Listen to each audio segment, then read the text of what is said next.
Hello, everyone, and welcome to another episode of Commander and Coffee Podcast, where there's always something brewing. I'm Chris, aka Cypher. I'm Bill, or Billy, aka Cork, I'm having an identity crisis.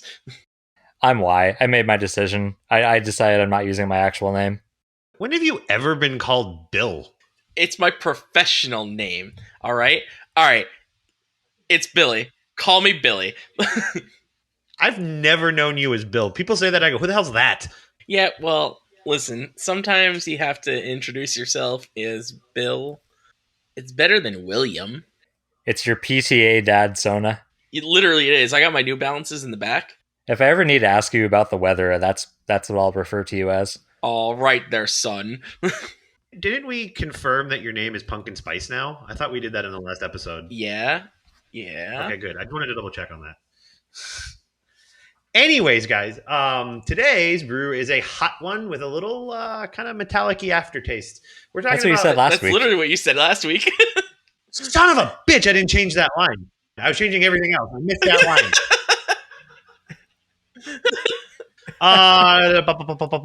line. Congratulations, you've infringed your own copyright. I did. I literally agonized at work going over every freaking line of this. And I missed that one. Here, ready? I got you. Today's coffee is poisoned. Well, even I looked at it, I was like, metallic aftertaste. What the fuck do I care about that? It's a reanimation deck. No. Today's a black one with a nice white frothing. Today's is a hot one with a little bit of this, a little bit of that, you know. A little bit of this, a little bit of that. Anyways, since I really screwed that up, we're talking about Elas il-Kor Sadistic Pilgrim today. But before we get into that, how are you guys doing? What's going on? What's going on in our worlds this week? In coffee news, my campus Starbucks is closed this semester. It is absolutely tragic. Everyone's really upset about it. Basically, our library has taken over the duties of making coffee for the entire student body. And it was a little bit awkward to start. They didn't have a lot of stuff going on, but I was there on campus on Monday, and they really pulled through, I think. They've got a way bigger menu now. They have... it's not like a fresh brew, but they've got 4 or 5 different coffees to pick, including a decaf. So we'll say it's actually 3 to 4 choices in reality. But yeah, I got myself a nice medium roast, just honestly better than a lot of the Starbucks ones I've had. It was $2 for a normal cup of coffee on campus. So I am hopeful for the future as far as my college lunch experience is concerned. That's good. We stand those library people. We love them. They are doing us coffee lovers work. I mean, a library is just like a community service center at this point with all the things that they do. Support your local library, everyone.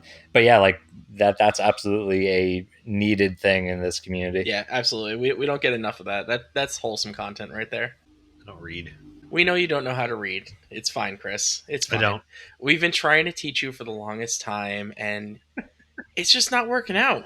You know, I think we just have to accept the fact that you're just not going to be able to read. It's going to be like, you ever see Drumline? You know how Nick Cannon's character? Accepted that fact years ago. Well, it's not reading. I know how to read. I think it's more or less speaking and typing in the English language is not my strong suit. He plays ad nauseam. He had to learn to count before he learned to read. Right. One is more important than the other, clearly. Look, give me numbers and Excel spreadsheets and everything like that, and I'm golden. Give me a Word document, and it's not my strong suit. Do you know that episode of Jimmy Neutron where he's learning how to use the cash register and it's all pictures of the food on the buttons? Yeah, so a McDonald's. I'm just imagining resolving an ad nauseam, just picture, picture of 2-drop, picture of 2-drop, picture of Anyways, Bill, William, Steve, Jack the Ripper, Pumpkin Spice, whatever you want to be called. What's going on with you? Oh, not too much. Just the usual stuff. Finishing up softball. I joined a bowling league. I also joined a wiffle ball league. I don't remember if I mentioned that last time, but it's interesting. It's interesting to say the least. Playing as a kid is nothing like playing as an adult. I just did an overnight tournament recently. I'm too old for that. I really should not be staying up and playing softball all night. I was not okay the next day, and it took me 2 days to recover.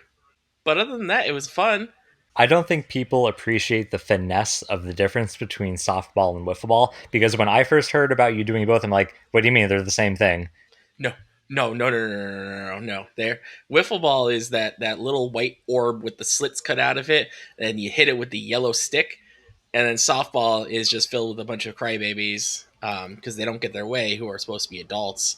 But anyway, that's just my own personal angst with that. I like the wiffle ball sound, like when you hit it. I love the sound of a wiffle ball. It's like the most nostalgic sound to me. I mean, yeah, that's really why I like it. Is it's nostalgia. It brings back to when I was a kid playing wiffle ball in the backyard. But like the rules are different now. Like you have three fielders. I mean, well, at least maybe different than when I played it. I might not have played it correctly when I was a kid because I mean, I was a kid. I just wanted to hit the ball with my friends. Yeah, now it's like tainted by the realities of adulthood. Yeah, it's like you got pitcher's poison, and there's only this little circle that they could stand in, and then like you only have three fielders, so you're running a lot more, and it was a lot. So, speaking of the corruption of pleasant things, Phyrexian Core Cleric. What about Chris's day week? I mean, I know it was corrupted by like everything in this the Phyrexians, but what did he do this week? Yeah, my week's nothing but a little metallic aftertaste at the end of it. Um, now you have to That keep that in. Phyrexian oil. My week, He has too many iron supplements this week. my week was good. It was a little busy.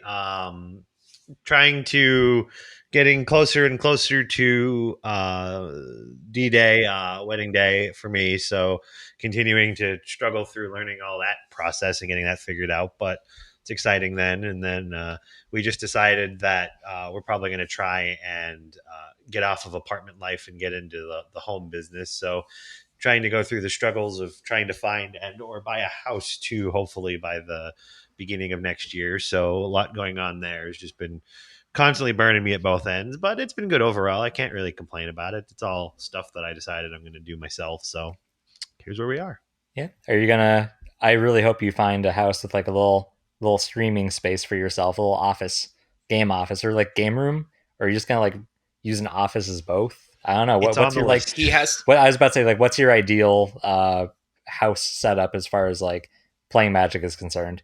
We're definitely looking to have a space, little like my own little personal office, and then I want to have like a little space in like a game center and stuff like that for like board games and stuff like that, like a hangout room and stuff like that. So one of the like two living room kind of things and like an office and a couple bedrooms and yeah, and then Billy's room as well. Can't forget that. that's Yeah, outside. it's fine. Listen, give me a little outhouse, doghouse. I don't care. As long as I get good internet, I'm golden. Good internet and a bathroom. That's all I need. Just remember, just like treat your house loans like they're ritual effects. You know, you just keep chaining them together until you build up for enough of the cost. Yeah, it's a lot though. The housing market sucks right now for those that are looking or actively looking into it. So That might have been like the single greatest thing I think I've ever heard you say. that actually was kind of inspiring. I was going to make Right? fun of It's it, like, no, but I that actually just makes a lot can't. of Like, sense. Actually, kind of genius. My turn is Fidelity into Bank of America. wow. All right, great episode. Great episode. Now that we've gotten to there, let's actually talk about today's brew. We are talking about Elas il-Kor Sadistic Pilgrim, one of the brand new commanders from Dominaria United. It's a really exciting commander that I'm really excited to talk about here. It's a little different take. It's an Orzhov commander, black and white, which is not, I would say, a very popular color. I think would be the good term for it for commander decks. So it's a really interesting take. But kind of what it is it is a white and a black 2/2. It is a Phyrexian Court Cleric. So we have become corrupted on this episode. As Pumpkin Spice Boy always says, he likes his coffee black, and that's how we're taking it today. It has Death Touch, and it has whenever another creature enters the battlefield under your control, you get to gain a life, and whenever another creature you control dies, each opponent loses one life. There's the relevant text. Yes, that is very relevant to this text. So a lot of you, as we get into combos, may know that this type of text typically on cards like Blood Artist and Zealous Conscripts and stuff like that. Not Zealous Conscripts. Is it Zealous Conscripts? No, it's Zealous Zealous Cutthroat. Persecution. Cutthroat. Newport Cutthroat. That's the name. I got there. It's not zealous persecution either. No type of effect. I was like, that sounds wrong. That's a red creature. Being on the commander actually gives you an outlet in the command zone for a win con, which is really cool. So really excited to kind of get into this. So looking at the commander, some of the strengths and weaknesses of it is number one, it comes down pretty quick. It's a 2 CMC commander, so you have access to a lot of like early commander centric cards like Deadly Relic and things like that early on, and it gets your game plan online pretty early. It being, like I said, a win con in the command zone when partnered with one or two other cards can easily set up a win. It is low CMC, and as we get into the deck, the secret other commander of the deck list is it is able to play with Lurrus as the companion. So Lurrus being a very powerful card, we'll talk about, I'm sure, a lot in this episode. But being able to be a low CMC overall deck from a permanent side, you're able to kind of rock that as your commander. And it's able to play fast graveyard-based combos to assemble winning lines. Weaknesses, though, are it is in white-black, so it does lack a lot of like powerful rituals and like the red rituals and dockside and things like that, and then some counter magic that blue usually gets, or like explosive green ramp spells and mana dorks and stuff like that. You're not really able to play, so you're a little more restrictive in how you can build your deck list. This marks the third Lurrus companion option that you have in the cEDH format. The other two being the Stranger Things partners, which give you access to another two additional colors as a 4-color pair. And now we have Jensen Carthalion Druid Exile from Dominaria as well, which is a 5-color Lurrus deck. So Lurrus has been, new commanders come out, but it always comes back to our boy. And I think it's really interesting to look at the pros and cons. And here we have, obviously, fewer colors, but having a win con in the command zone, that is hard to look away from, because I feel like a lot of the viability in modern cEDH commanders, the top tier ones are ones that give you some form of card advantage. And I don't know if you'd call it like just as good, or like a sidestep, or like maybe a step just below, are commanders that have a part of your win combo. And this fulfills that latter option. Lurrus is inevitable, just like Thanos was. Lurrus cannot snap. They have no opposable thumbs. It's kind of funny because like I keep wanting to build Lurrus in the companion zone, but like there's like so many other more powerful cards to like restrict you and not playing it, and I just never want to consider him as a commander. So like sometimes when you're like, yeah, he could be your commander, like I guess he could have technically been the commander for this deck, but that's boring. I want to make him a companion. I want to break him like all the other formats did. There is like a cool list. It was making its rounds a while ago, like back in Ikoria. Not really my cup of tea, but like people have tried. Yeah, it's a possibility. So anyways, the game plan of this deck, either a fast graveyard based using like Entomb, stuff like that win, or it's me. So we're going to play Fast Nas as well to kind of close out the game. This deck has two primary payoff spells, like I said earlier. It's an Ad Nauseam and Peer into the Abyss deck. Normally, if you talk to me, I'm not a big fan of Peer into the Abyss in my Ad Nauseam decks. It's a lot of mana. It's a lot of challenge to get there.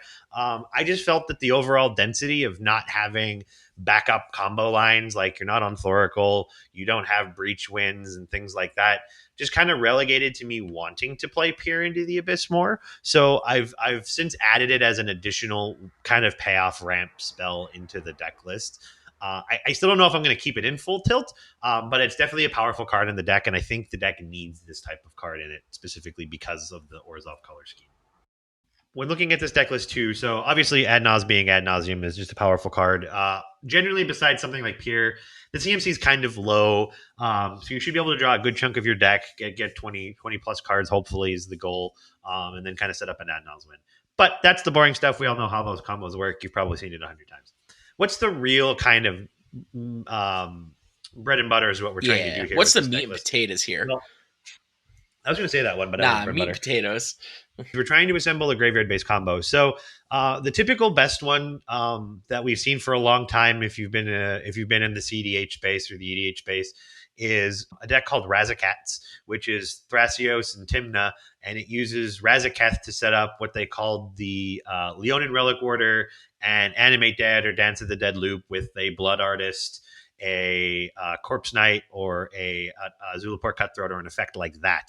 Well, Elas is that third piece of the puzzle, right? You just need the Leonin Relic Warder and the animate effect to create a loop and go off with it.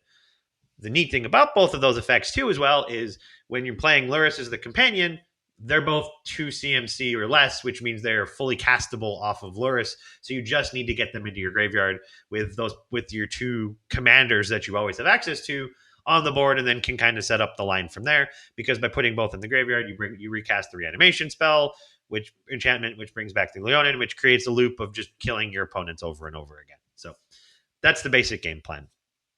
Now, there's lots of different ways to get there, and I've built in a lot of basic pieces. So, Leonin Relic Order, Dance of the Dead, Animate Dead are 2 core.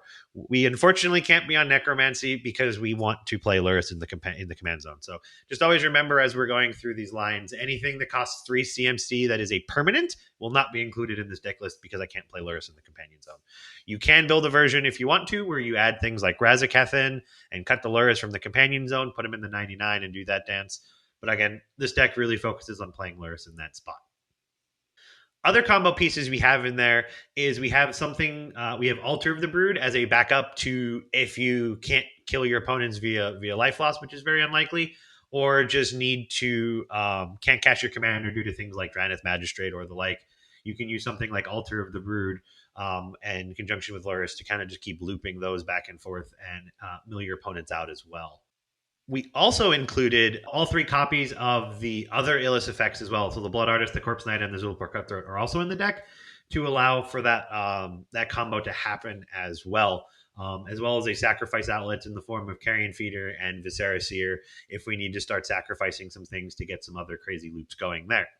The main reason that those loops are going is because they work in conjunction with a card called Carnival of Souls. I know, cEDH All-Star card, everybody knows what it does. But what it is it's a 2-mana enchantment that whenever a creature comes into play, you lose 1 life and add a black to your mana pool. So what we're doing with that is we're comboing that in conjunction with another card called Kaya's Ghost Form, which is a black mana enchantment. It's an enchantment aura that enchants a creature or planeswalker you control. And whenever the permanent dies or is put into exile, you return that card to the battlefield under your control. So with Carnival of Souls, a sack outlet, a Kaya's Ghost Form, and a Luris, you can actually create a loop where you can kind of go through that and kind of kill your opponents that way by them losing a life. You lose a life, but you gain a life from the sack effect, and then you kind of cycle through that combo there. So it's a little more fringy EDH combo-y, but I think it's cool, and it's something like I wanted to kind of highlight as different ways you can build in this deck list there. I think if you really wanted to go optimal with it, you would probably want to remove that line and just probably play a little more just cleaner, more efficient things. But it's definitely a fun little line you can do if you want to include that into there. And I think it's neat. And I think the Ghost Form kind of has other uses, and all the cards kind of play well in and of themselves, but they do assemble this kind of like build your own combo kind of thing, which is Yeah, neat you there. could almost call it like a circus of a combo. And it really does kind of it makes you clown on people from time to time. I really need our listeners to do me a favor. Just go in the comments and just tell me how much you hate Billy's puns so I can make him stop officially. Like I would, please, for me. One day, that's my dream. You're just jealous you never made it to the Cirque du Soleil. Also, don't go in and tell him that they like his puns because then I have to make No, more. And I don't want please. I mean, even if you tell me to stop, I'm not stopping. So the I'll puns find are coming. You're gonna lose. You're gonna lose your vowel privileges. You're gonna be known as Bill forever if you keep it up. Yeah, I'll take that Y right away. You're gonna take Y away? What's going on? Yeah, I'm taking both Ys out. This is the plot of Taken 4. Solo show. So those are roughly the combos. There's some other cards in here like Altar of Dementia that does kind of the same as a sacrifice outlet and a win con in there as well. And then the last piece is Meat Hook Massacre, which when you look at it can be a effective removal piece if you need to, but I'm more so using it for the Blood Artist style effect, the drain and gain effect that it happens from there. Yeah, this one got me hooked. I really do enjoy the aristocrat vibes I do get from that. See, I can't do it. Anyways, I mean, it is like an aristocrat deck. I didn't say anything wrong. It is an aristocrat deck. I was actively not going to say that, and I really wanted to for the fear of the pun. But I guess now I can openly say that yes, this is sort of my take on another common archetype that you see in competitive play, which is aristocrat. Yeah, it can't be. It's basically aristocrats because of Luris. So Aristocats, baby. Actually, I like that one. I approve of that thank one. you. That It's one's also a really good Disney movie. So shout out to Aristocats. everybody wants to be a cat. Exactly. Except for in the movie Cat, the live action Cats. Listen, I'm a Taylor Swift fan, but we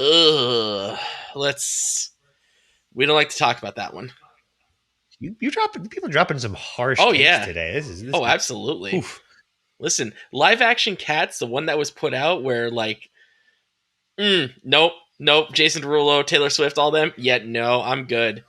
The best part about having coffee during the podcast is that I can sip it instead of participating in this conversation. I'm just trying to get this going back. Nope, we are off the rails. You're gonna have to hook me back in. Let me think of a pun. Okay, I'm looking at the deck list. I hope of year per we can talk about the next topic. The next topic might be a little fragmentized, huh? Sure. Is it removal? It is removal. I was going to say I'm going to interact with this podcast and get us back on topic.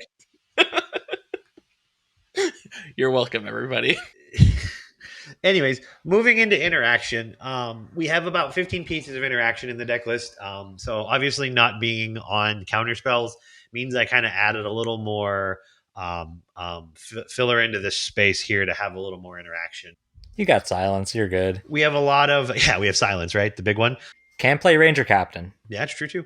We have a lot of the standard stuff. You see things like Silence, Swords to Plowshares, Grand Abolishers in the deck list. I am on Deadly Relic because my commander is so cheap to play and it's free interaction.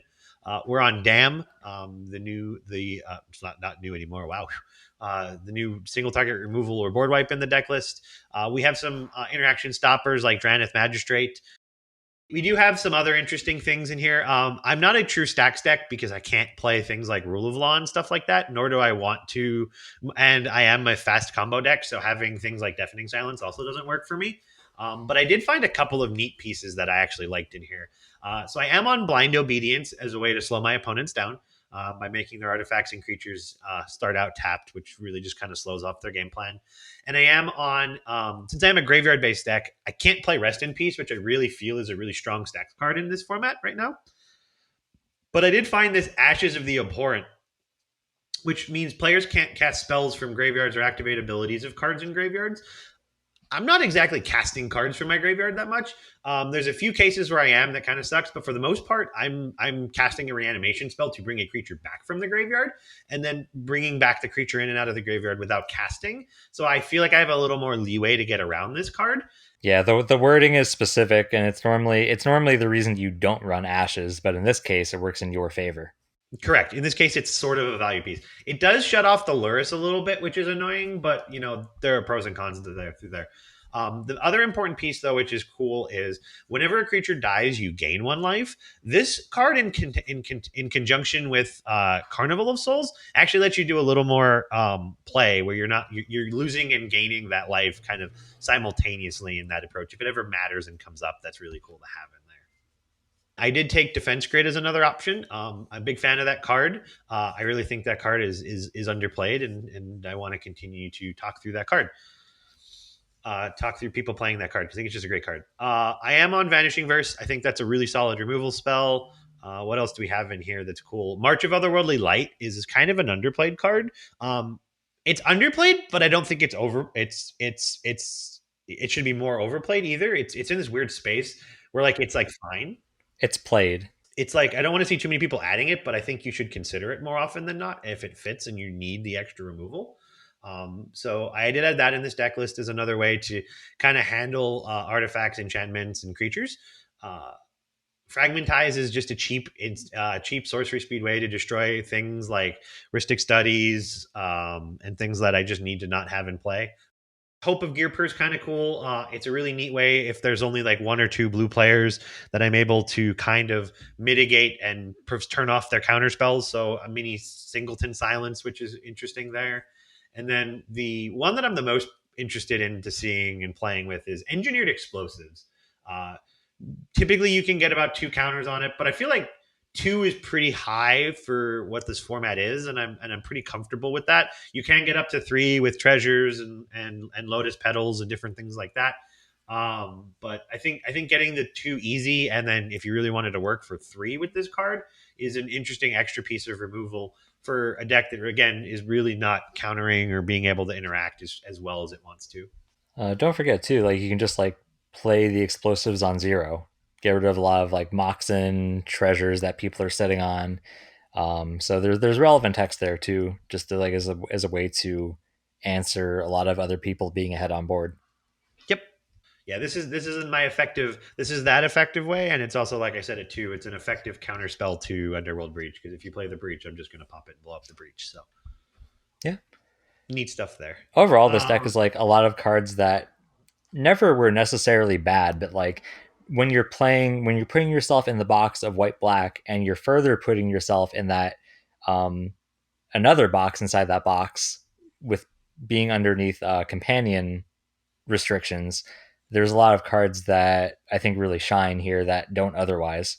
Oh yeah, it really this was an interesting build for me because like I said, like I wasn't able to put all like the like when you build outside of the colors you really play for, you play regularly. It's really interesting to have to look for and find replacements because you can't just be like, oh yeah, I'm just gonna put like Chain of Vapor in. It's like a blue answer for everything. It's fine. Like I don't have access to that anymore, right? So I have to get creative and find new ways to kind of achieve the same results. Yeah, I really enjoy that building restrictions, so to speak, of playing out of your own comfort zone when you do things like that. Like you don't get to see a lot of that most of the time. Um, and then you end up finding neat interactions like the Ashes or the Carnival of Souls line when you get to build out of that space with that same mindset from previously. Looking at card advantage, this one was a tough one for me. I thought I ended up finding a couple good ones. There's not a ton in this format. Again, I'm on Luris as the companion, so I can't really play things like Timna and try and gauge that to leverage that skill set. But I did find about 5 cards that I think are pretty good for this deck. First up, we have Esper Sentinel. Pretty classic card, 1 mana artifact creature that lets me draw a bunch of cards. So that's pretty good. You have things like Skull Clamp in the deck, which is really cool because you're able to kind of slap it onto your creatures and then utilize that to draw a bunch of cards. And when you have something like a Luris in play, you're able to constantly regrow your creatures to utilize it and being as kind of impacted with the levels of removal that you have, having that card draw in there to help draw and facilitate into that to help remove their creatures is really potent and powerful into the format. I'm playing classic Bob. I like again, my mana is pretty low overall because most of my permanents are again, under under or 2 CMC or less. So really playing Bob to help leverage and gain some additional card advantage over the time. So Dark Confidant's just been an all-star in the deck. And then, in order to continue to facilitate some other anti-graveyard shenanigans, I'm on Dothi Voidwalker, which I do consider card advantage in this deck, being able to steal opponents' tutors or steal opponents' counter spells and interaction, or card draw effects has been really strong in this deck. Yeah, Dothi really holds that unique space to be a tutor when somebody else tutors or some piece of interaction. I know recently there's been games that we've played where Dothi hinges the entire game and holding down a piece of interaction when somebody doesn't have anything, or sometimes people just forget what's in their void zone. Hi, that's me. My name's Billy. I'm a void forgetter. Yeah, it's been fun. Dothi is a powerful card. Black is usually challenging, but thankfully I'm in a 2 color deck, and it's not that hard to get the 2 black pips necessary to cast the card. So, looking at our tutors, I can take this one. Why don't you enlighten us with your tutors? Yeah, you got that one. You're playing the really typical tutor suite that you've got. Notably, Wishclaw Talisman fits under the Luris restriction, which is sweet. Groom Tutor is pretty cool in a 2 color deck. It's just an additional tutor. That's I mean, yeah, it's an additional tutor that you have the open slots available, being a white black deck to run it. And You can't run some common staples like we talked about, like Ranger Captain earlier. A lot of the common 3 mana stacks pieces, opposition agent, notably you cannot run. So Grim Tutor kind of fills in that void that these newer cards are kind of leaving behind that you can't currently run. Praetor's Grasp is I love this card in this deck because you are also on a copy of Tainted Pact. So you could realistically be on a line where you grasp their Thoracle and Tainted Pact, and you can win the game off that potentially. So, yeah, I mean, outside the usual tutor suite, that's what you got. I really love Praetor's Grasp. It can be a Thassa's Oracle if I need it to be. It also lets me play Dockside in this deck when I go and steal an opponent's Dockside from them. It can be Underworld Breach if I need it to be an Underworld Breach. And with the makeup of this deck, you are running a lot of fast mana and rituals to be able to cast your Peer and your Adnaz. Having an outlet for that mana with Grasp plus the spell you get for it. It's just another way to use some of the excess mana that you might be running into in an average game. When you have like a Praetor's Grasp for 3, and you have, like I said, that 5 to 7 mana floating after like total, and then you use 3 of it on the Grasp. Then you're left with just enough to again get whatever piece of interaction you need to get from your opponents, or do what needs to be done. Even just turning it into another removal spell, or turning it into your own version of protection in the form of a counter spell has just been an all-star card's phenomenal. Looking at the recursion pieces outside of the core combo cards, I am on Reanimate. I think Reanimate's just a really strong card. And then I am on a Value Savines. Typically, I think this card's most notably seen in our circles compared with Underworld Breach, but obviously that's not in this particular list. So has a lot of value potential behind it. I still think the card's pretty powerful for what it does. The last 2 cards before we get into ramp that I wanted to talk about is I am on Children of Corliss. This is, I think, a card that I know my co-hosts, at least one of them, is very much a fan I of. love this card.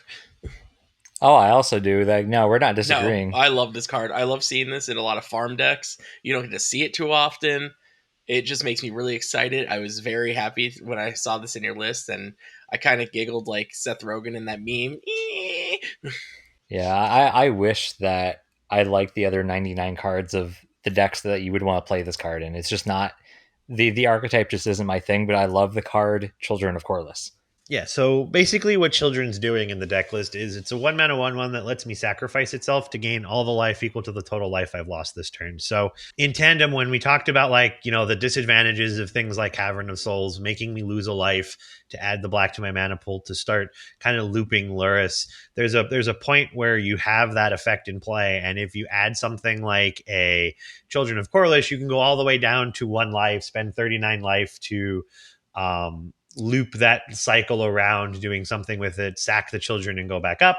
Typically, it's seen a lot with things like ad nauseum as well, being able to ad nause down to a very low life total and then regain all that life back, and then continue to use your payment spells and things that make you lose life in order to just keep churning through your deck and keep going. Not to mention that if you reanimate it a second time, you gain that same amount of life twice. So if you do a big Adnaz, lose 30 life, crack a children, gain 30. If you reanimate that children of Corliss and sack it again, well, now you're back up to 60 some, 70 some life after that.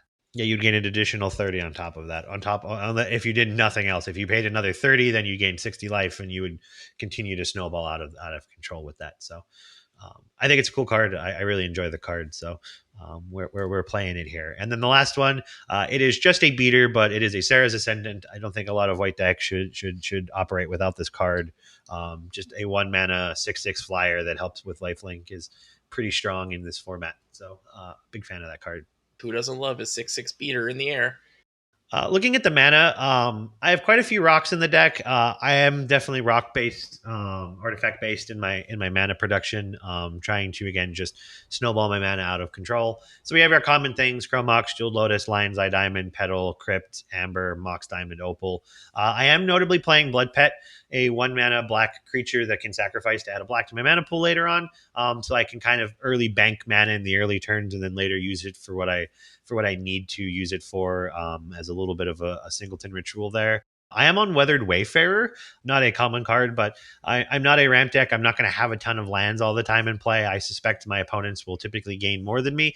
So being able to search my library for any land card I want, whether it be a soul land in the form of like Ancient Tomb or City of Traders, or I can go and fetch up an Iganjo if I need another piece of removal out of the deck list, or a Takenuma if I need to go through reanimation, grabbing Lake of the Dead for a super boost to my mana. So it just lets me put any of those into my hand, is really powerful there. So that card has been included and has actually been performing pretty well for me. And then again, just your standard suite of artifacts. So not much new and exciting there besides the Weathered Wayfarer. You can really generate some mana pretty quickly with this deck. Yeah, you're ramping out with your rocks out. I Yes. heard that snicker. I got the snicker. I laughed. That one caught me off guard, and I laughed. You did it. Good job. I am happy. I'm extremely happy right now. Show's over, everyone. We're canceled. See you later. Goodbye. I was sitting on that one. I was waiting. Typically, when I'm playing a lot of decks, I advocate for less lands in these turbo strategies.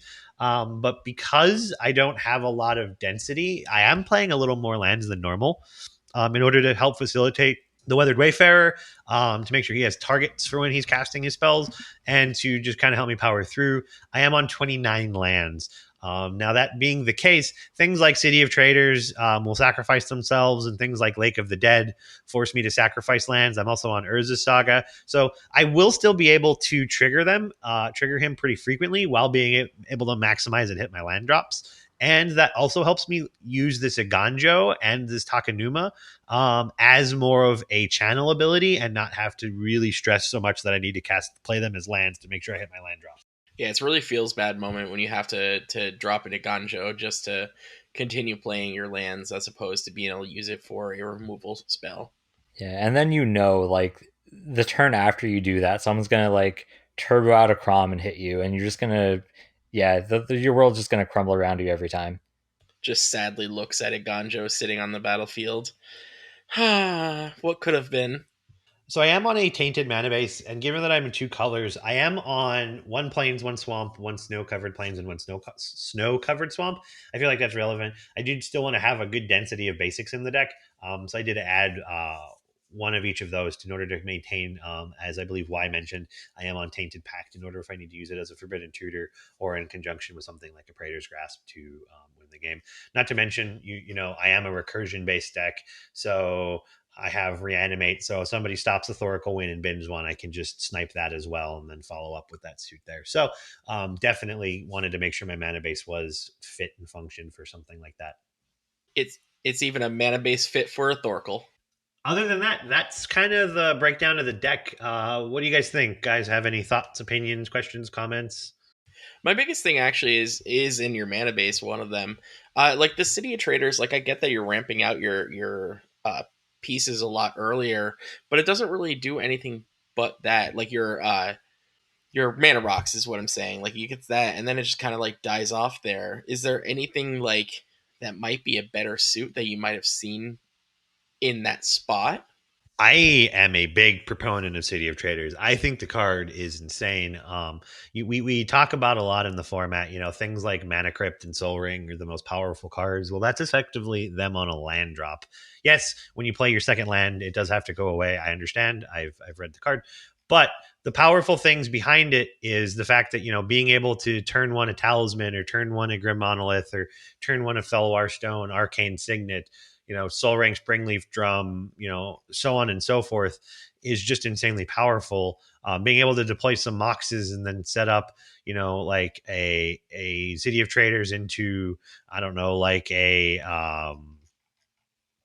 Blind Obedience and something, and a Hope of Gear Per or something like that, right? If you have like a piece of, you can generate an extra white mana there. It does a lot for what the deck list wants to be doing, by being a fast and efficient way to add two mana to your mana pool. Great question.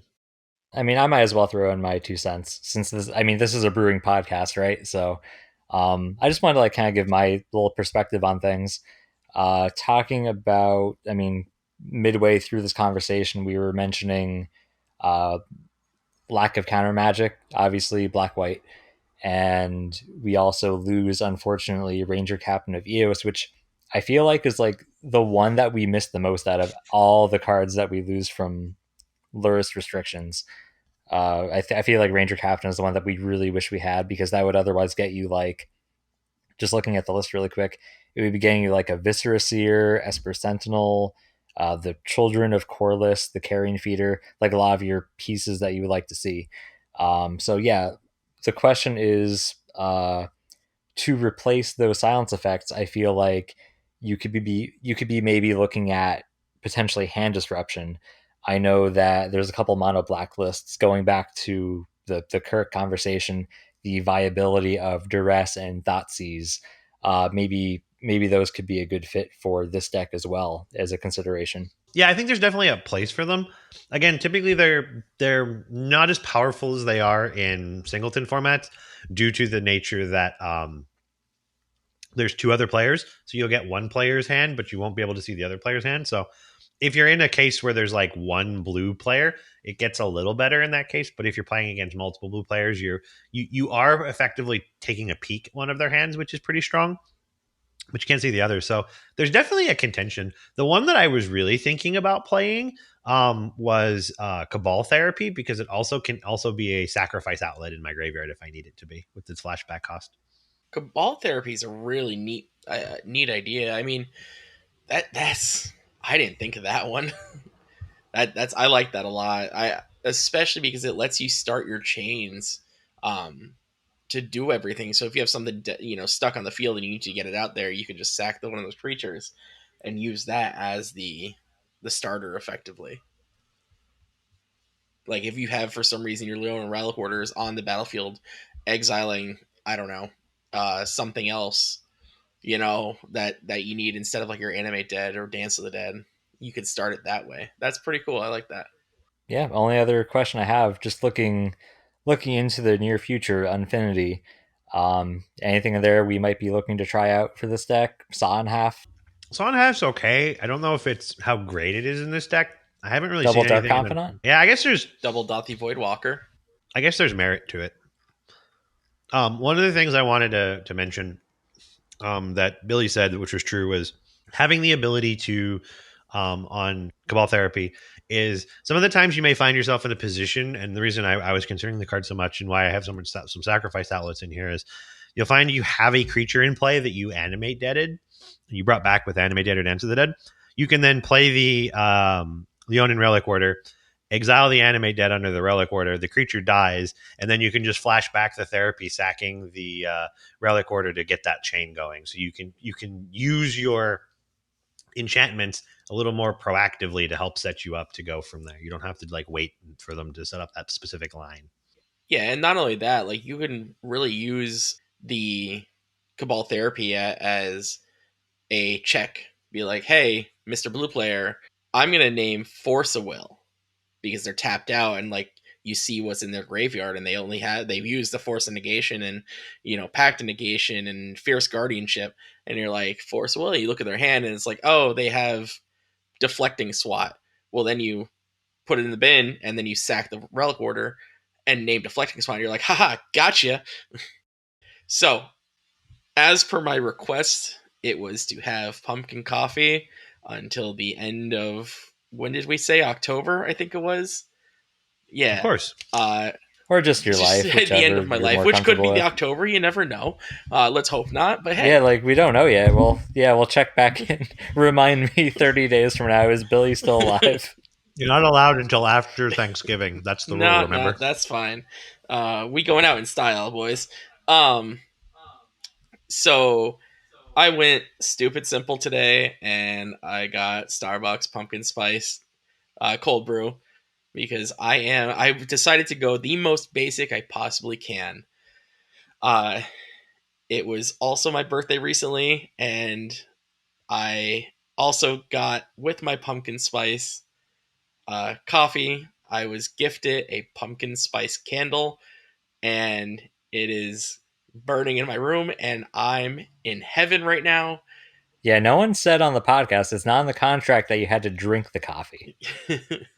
I mean, I'm drinking the coffee and drinking the smell of my room because it's pumpkin spice as well, and coffee liqueur mixed in there, so it's pretty nice. The name of it, the candle, by the way, is Slutty Pumpkin, and I died when I read it. It's so good. So yeah, that's me. What does that have to do with the coffee? It has coffee. Well, no, I had pumpkin spice coffee, and I have a pumpkin spice candle going. I'm going super white basic mode. All right, fair. I'll allow it. I don't think you really have a choice here. You're the one who issued this challenge. That is a factual statement. I was expecting something a little more flavored than nuanced Starbucks. Oh no! Spice. Let's go. Oh no! I decided for the first one that I was going super basic. The rest of them, however, stay tuned. I wanted some like not non-English, like impossible to read, pumpkin flavored something. Listen, there's many more weeks. We could do this. Do we want to engage in a coffee related activity? I have to go to the bathroom, so That is one. You could argue. that is why. I'll be right back. Hi. Hello. I got myself kind of back together. Good enough. Good enough for what we need. Okay. So, where we last time on Dragon Ball Z, I was wondering if you were interested in doing a coffee related activity. We just did. Yeah, but I have I legit thought the coffee related activity was Yeah, that's what I thought too. a fun one that isn't like linked to the realities of life. Oh, I mean, I guess so. Cool. I am proposing a platonic Findom experience because I need to buy some coffee and I want you to tell me what to buy. Excuse me? No, I will not clarify. I no longer wish to participate in this fun coffee related activity because I don't know if this is going to be fun. I have linked you in the chat to the Onyx Coffee Lab and all their coffee. And I don't know, what sounds good because I need to buy some. Southern Weather. Wow, the first one, huh? I mean, it does sound good. You're not wrong. Well, that's because I hate geometry, which is the other option. So Southern Weather it is. Reading Southern Weather, because so for those unaware, on the Onyx Coffee boxes, it gives you like a really quick kind of like 4 or 5 of the main flavor notes. Southern Weather, milk chocolate, plum, candied walnut, citrus oil, and juicy, which is the one that kind of concerns me a little bit, but the rest sound really cool. That's a good one. I expect that for the next podcast then. Okay, that's a good one. There's some Ethiopian ones. I don't know if it's pronounced like whoosh whoosh. I'm not sure on the pronunciation, but there's a couple of them, and they sound literally all of these sound amazing, and they sound. That one's $42. Oh boy. Oh no, it's the one I like. Blackberry compote, grapefruit, dried cherry, and chamomile. Well, it looks like that money's going to be flying out your hand. Let's put some cards in it. How about that? Yeah, let's do that. We're going to do opening hands now. Yeah? Billy, you're leading the charge for this one.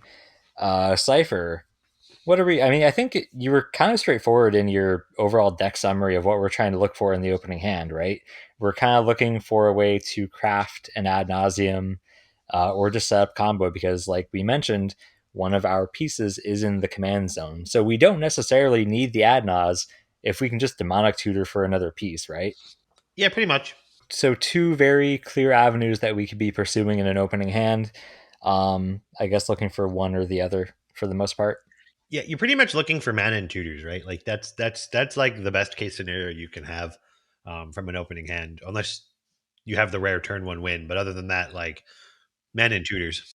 And that just plays to the strength of white black. That's what a lot of these rituals and whatnot can do pretty well, right? Unconditional tutors and pretty strong ritual effects and, cost effective reanimation. Are you ready to begin? Yep. No, but yeah. Well, you got to pick one. I'm never ready, but go. That's my secret, Cap. I'm never ready.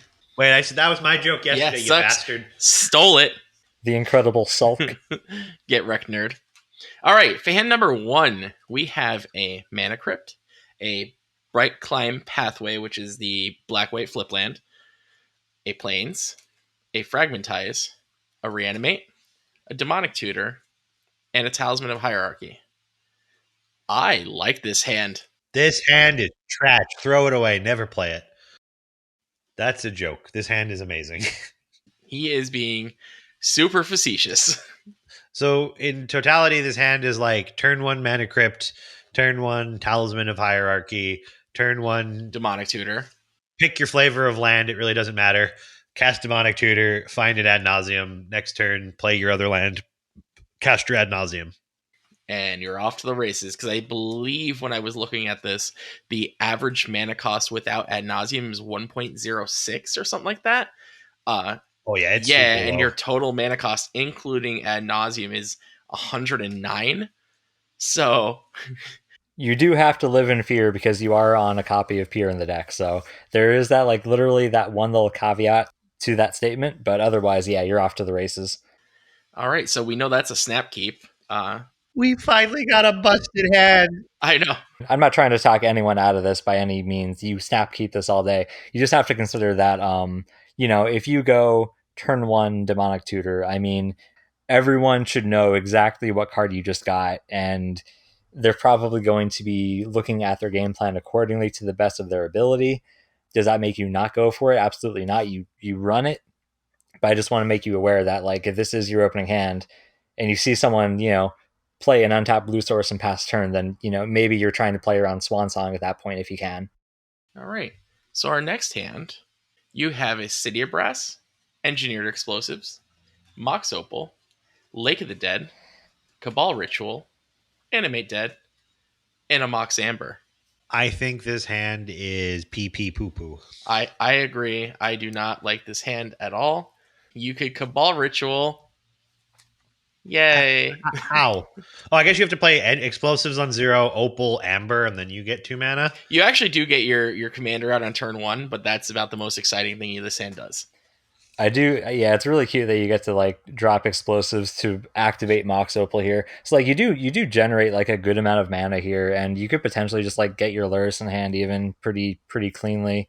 You lack things to do with that mana afterward, right? Yeah, you run out of gas. You're really living off the top of your library because your commander does not at all facilitate card advantage. All right, so we're all in agreement here. This is definitely a ship. Yep. And next hand, second 7. Windswept Heath, Gemstone Caverns, Scrubland, Plains, Skullclamp, Blind Obedience, Mox Opal. It's back. It's back. I know. I said the last hand was pretty bad. This hand's worse. This I hand wish your is commander had infinitely one worse. toughness. Yeah, that would be great. That You would make be so much nice. mana. Like, you could realistically, like, if your commander did have one toughness, you could realistically be on the game plan of, like, I'm gonna dish it to Skullclamp twice and draw 4 cards. But that is not the life we live, unfortunately. Can you imagine if you had a Roger here? I think, yeah, Roger. In my opinion, Roger would make this hand keepable. All right, going down to 6. Spire of Industry, Arid Mesa, Lake of the Dead, Praetor's Grasp, Grand Abolisher, Lion's Eye Diamond, Leoner Wellick Order. I got the line. This one's close. Nope. Snap keep. One of the powerful things with this hand is you have the relic warder in hand, and you have the LED, so you have a clean way to have a discard outlet and discard the relic warder to get it into your graveyard for reanimation. So, like, if there's a chance that they're on the Praetor's Grasp can go and get you like an animate dead or something like that, can kind of help a little bit there. But you can also go and get like a breach potentially with this, which could be kind of good. I don't know. There's a lot of potential here. I don't know. Maybe I'm missing it, but I don't see where this hand is solid. Hey, Billy, could you whatever not do that? I thought I was muted. Thanks. I literally thought I was muted the entire time. Yeah, no, you weren't. But yeah. Grasping and Anime Dead is a really cool line that you get to do here, right? Potentially. Well, you'd have to grasp a tutor. You couldn't grasp an animate dead Oh, right. because then they would control the animate dead when it came back into play. Dang. Yeah, so grasping a tutor, sure. I'm also seeing a line where you can grasp someone's Adnaz because you're casting that from exile and not your hand, so you can LED to cast that ad nauseum. Yeah, the problem is though is you have the Arid Mesa to go and get a scrub land to get your Lake of the Dead online, but the Spire of Industry not being a swamp is kind of problematic, right? Yeah, the Spire of Industry not have, like, ugh, that hurts. That hurts a lot. You have to draw a second swamp. If you draw a second swamp, then yeah, you can absolutely. I think you're still a mana short though, right? Or no, because you don't have to. You can sacrifice a tap swamp, so that makes you have more than enough there to go off. Then You definitely would like to see some more like literally a dark ritual or anything that like ramps you up a little bit more that isn't the LED. That being said, I feel like this hand works a little bit more than it doesn't work. So, is this the 7 or a 6 that we're looking This at is to a keep? 6.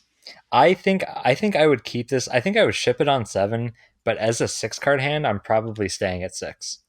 yeah, actually, if this is 6, I would probably keep this. The question is do I put back? What do I put back? It's probably Abolisher. I think that's probably the right one.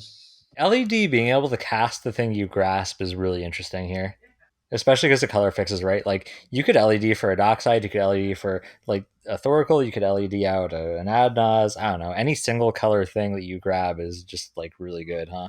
Mm-hmm. What else is good in single color that you can grasp? A 3 mana, 1 color, disgustingly good thing you can get. A Blood Moon, even like that's a world that you could be in. Let's go to our next hand. In this hand, we have Dance of the Dead, the Meat Hook Massacre, Entomb, Skull Clamp, Urborg, and Iganjo, Seat of the Empire. Right away, I really like this hand. Yeah, it's hand wins. You want some fast mana, right? But like you're not gonna say no to this. Well, this is a turn 3 win. Yep. This is a turn 3 win on 2 different ways. Yeah, because you go land into and put the Leonin in the graveyard, then you go land Meat Hook Massacre, then you untap or you play your commander Or either player or, commander, yeah. and Well, then did you you have untap double and you black? I don't know if you had double you black. had an Urborg. You had Urborg. Oh, Ereborg. Okay, I missed that. You had a Gunjo Plains and Urborg, so you actually had you had two scrub lands basically in that hand. Yeah, I didn't listen, and instead I'm like, I'm just gonna look at the hand, and then I realized that the window is very small, and I really couldn't do the looking at the hand. Yeah, and not only that, it also apparently shifted like when I shifted windows. So yeah, it sucks. Yeah, we're already looking at the next hand. We have spoilers. So with that spoiler inbound, our next hand, Iganjo, Gemstone Caverns, Altered Dementia, Culling the Weak, Blood Pet, Dark Confidant, and Peer in the Abyss. I am very medium on this hand. I'm trying to think of how close. I'm just looking at how much mana we make here, right, to cast Peer, because you have a Culling the Weak. That's a +3. That's very significant. So before you go digging, unless that gemstone is coming into play with a luck counter on it, you can't make black mana right now. I'm gonna say that it is. There's a 75% chance that Gemstone Cavern is active. If the gemstone's active, let me think. You can go gemstone, pitch altar, play a Ganjo, cast Blood Pet, pass the turn, untap, Or Dark Confidant. or Dark Confidant. I'd probably want to play the Blood Pet though if you're trying to cast Peer quicker. I guess either way doesn't matter, right? I guess either way doesn't matter. You make more mana using Culling than sacking a Blood Pet either way. So Dark Confidant, you get to see an extra card, and then you could Culling the Dark Confidant. It's all the same. You're just like using your mana more effectively and looking at. Calling and Dark Confidant don't get you there. You're still short. Yeah, it you'd have to gets you go so close. You'd have to go turn 1 Dark Confidant, turn 2 Blood Pet, and then turn 3. I think you can. I think you have enough. 1, 2. So 3, 4, 5, 6. No, you have 6. You only have 6. You in are this one hand. off. I was waiting for you to do the math. Sorry, you got 6. I'm gonna just believe in the deck. I'm gonna believe in the quality of the deck and say that you land a Dark Confidant and you just need to like dig to any mana positive anything, including land. All right, so just to crush your dreams, like when you found out Santa wasn't real, I'm going to draw 2 here. Wait, what? Boom. We got an Adnaz, which is actually infinitely better. I was like, yeah, we just win now. Instead of counting up to Peer, we just counted down with Adnaz. Perfect. Turns out Santa is real. Turn 1 Dark Confidant. Actually, no, you just turn 1 Adnaz. What am I doing? Wait, no, no. Oh yeah, that would be our turn 1. Yeah. No, you can't turn 1. No, you can't it's turn still 1. turn 2. Guys, get out. We have to manage our expectations. I got excited. I saw the Blood Pet. I saw the culling, and I was like, that makes 5, but that doesn't work. Never mind. I believed in you. All right, we ran through these fast. I mean, I know I'm gonna say so you don't have to. Let's run another one. One more for the road. Alrighty then. put this last one in the travel mug so we can take it with us. All right, sounds good to me. This one's mediocre at best, but I'm going to keep it. All right, this next hand has an Urborg, a snow-covered plains, a windswept heath, a swords to plowshares, a reanimate, a Dothy Voidwalker, and last on our list, Blood Pet. To quote a very wise sage, this hand's mediocre at best, but I'll keep it. It's very medium. It's not even medium plus. No, the hand's okay. Like, you're not going fast with this hand. You have the Urborg, so you can have the swords up on turn 1, or cast the Blood Pet if you want to, and have Dothy Voidwalker on 2. So you do have some options there to use to your advantage. And unfortunately, swords and reanimate don't mesh too well together. But yeah. Why? Why don't they mesh well together? Because one says remove from the game and the other reanimates from a graveyard. No, I was our other host. Why? I mean, I don't really know what to build off of on that conversation. I think this is like one of the hands that like you read the cards and it kind of just like paints its own picture for you, right? Like you're not trying to do anything weird. You're able to cast the Blood Pet on turn 1. You're able to cast the Dothy on turn 2, and then you're able to hold up swords on turn 3. That's your plan. Unless someone does like a fast commander, then you're swordsing it. But yeah. Listen, not all of us could be a blood artist here. Yeah, the silence, I love it. That's what I'm here for. Mm-hmm. That's what I aim for. All right, for. well, I think that is a wrap. Thank you guys so much for watching. As a reminder, all links to the list will be in the show notes below. And while you're there, be sure to follow us on all of our social media platforms as well. So with this other fun-filled, exciting episode today, I'm Chris, a.k.a. Cypher. I'm Y. I won't a.k.a. anything. That's who I am. And I'm Y, a.k.a. Billy, a.k.a. Kor. Did you say you're Y? You're Bill now. Did you not listen to the top of the show? You're Bill Pumpkin Spice Boy. That's your new name. Yeah, that's right. You know what? The thing I am definitely, and that's out of coffee. Have a good night, everybody.